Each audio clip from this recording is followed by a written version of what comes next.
Bom, pessoal, agora que nós já vimos como a legislação prevê a questão da inclusão, convidei a professora Mara, que tem bastante experiência nessa caminhada, para que a gente possa conversar em dois aspectos. Primeiro, como a gente trabalha com esse tópico dentro da escola, como a gente trabalha com a inclusão, com a recepção deste aluno e o que nós já avançamos nesses espaços. Então, prof. Mara, é bem essa a questão, né? Depois que a gente já conhece a legislação, sabe que toda criança tem o direito, a criança com deficiência tem o direito a estar incluída nas classes regulares, né, pessoal? As escolas regulares, não só na classe especial. Como é que a gente pode se preparar para isso? Tá, né? ok. Bom, vamos pensar assim. Primeira questão, o como. E o como, a escola tem que ter bem presente que não é receita, são caminhos, né? Porque o que dá certo para uma criança, pode ser uma criança que tem um diagnóstico, vamos supor, de TDAH, né? Pode ter um irmão gêmeo com TDAH. O que pode dar certo para um, pode não dar certo para o outro. Então, neste como, é bom deixar bem claro. O como não significa dar receita, são passos, caminhos, né? Caminhos. Bom, primeira questão. Vamos derrubar as barreiras que tem na escola. E as barreiras que eu digo não são as arquitetônicas.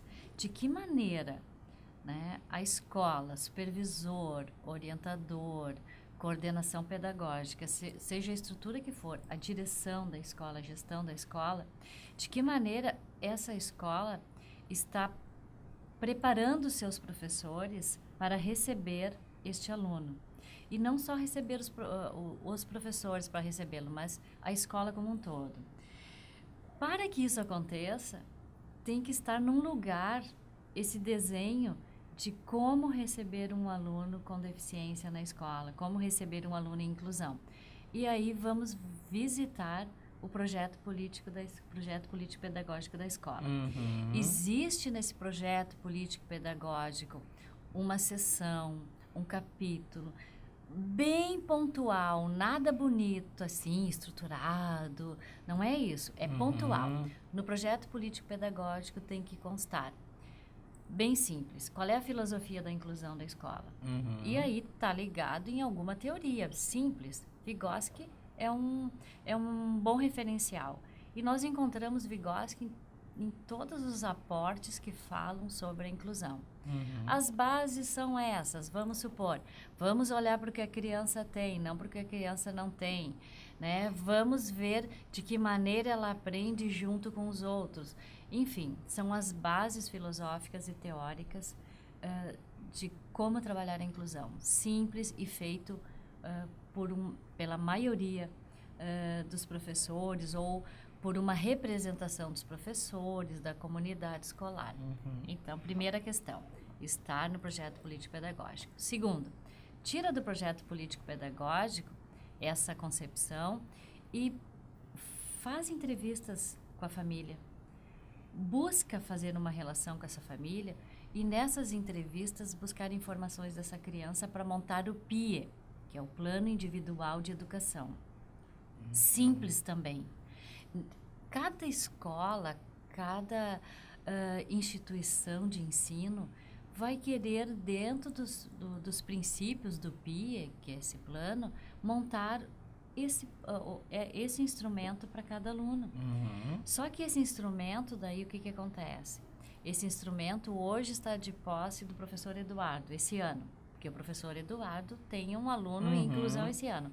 O professor Eduardo faz as suas anotações, se tinha monitor na sala, que é importante ter um monitor na sala.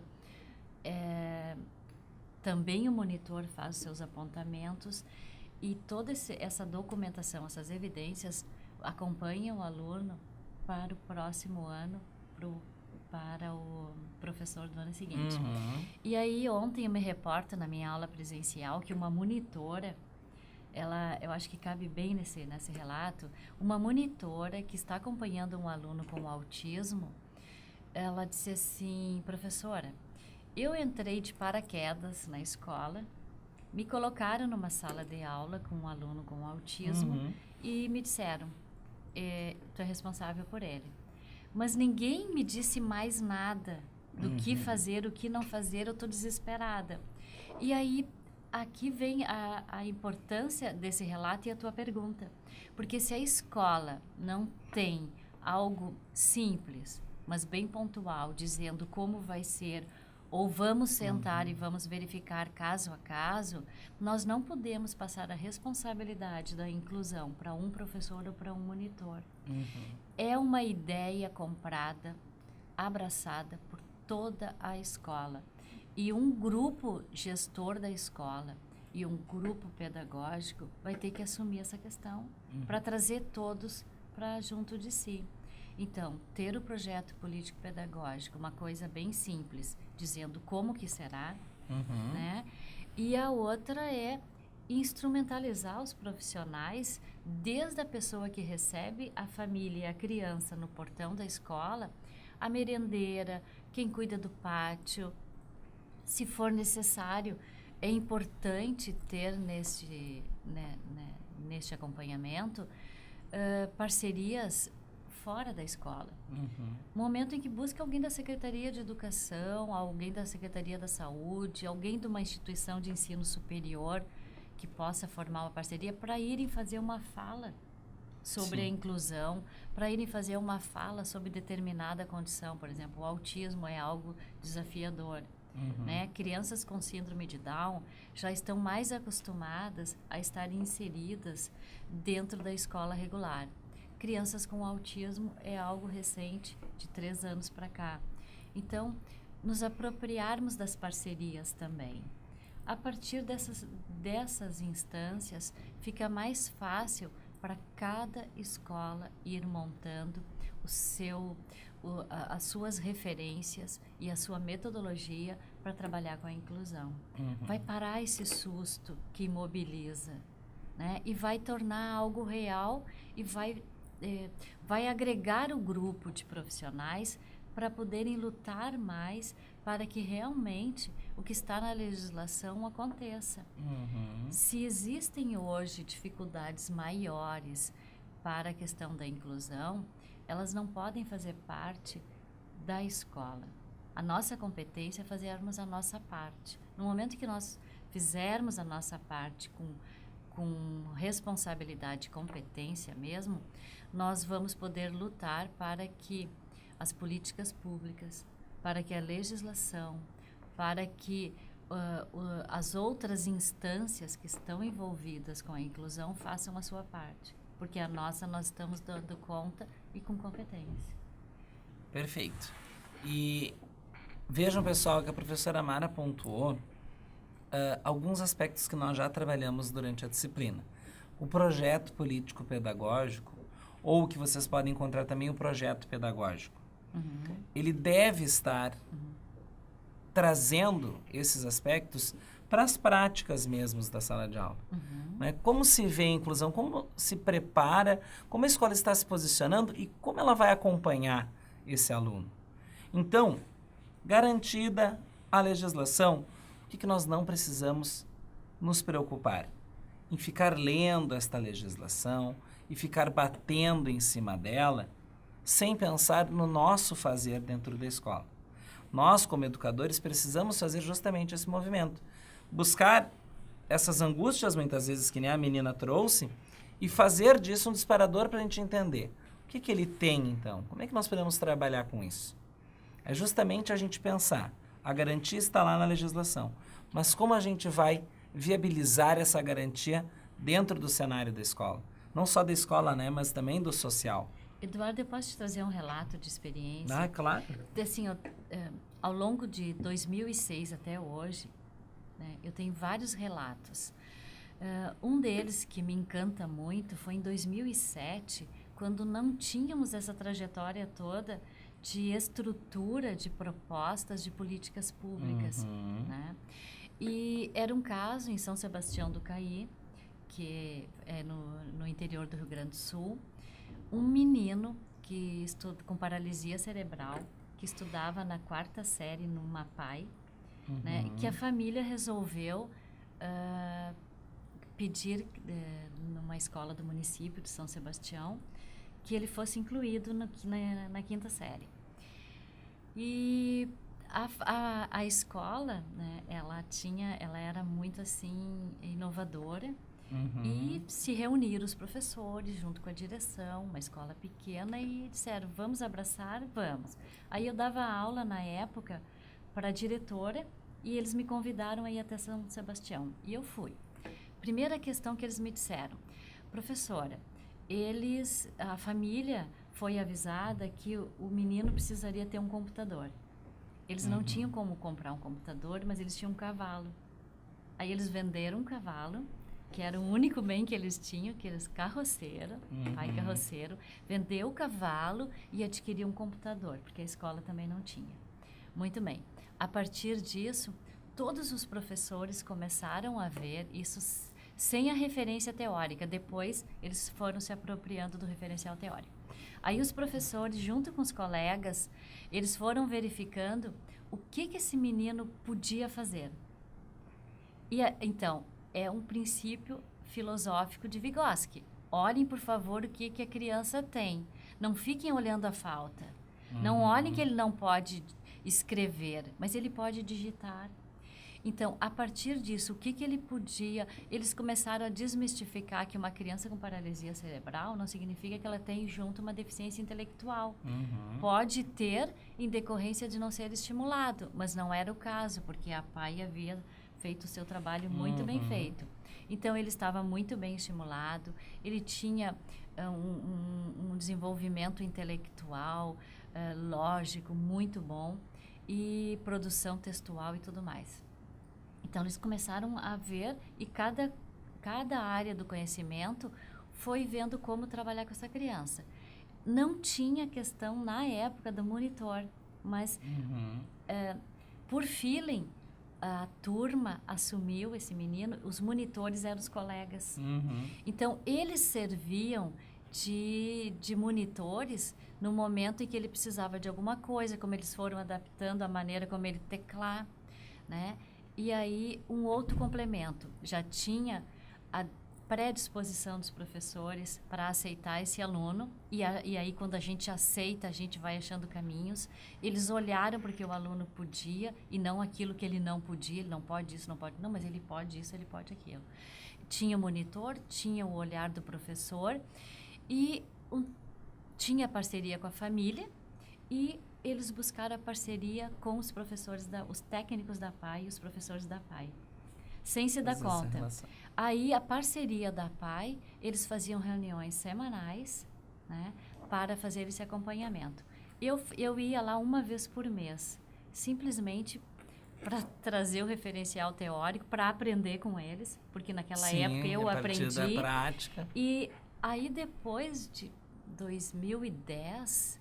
né? Enfim, 2008, 2009, 2010, 2011, eu comecei a ver que as políticas públicas e as organizações de pesquisadores traziam essa concepção de algo que já se fazia na prática.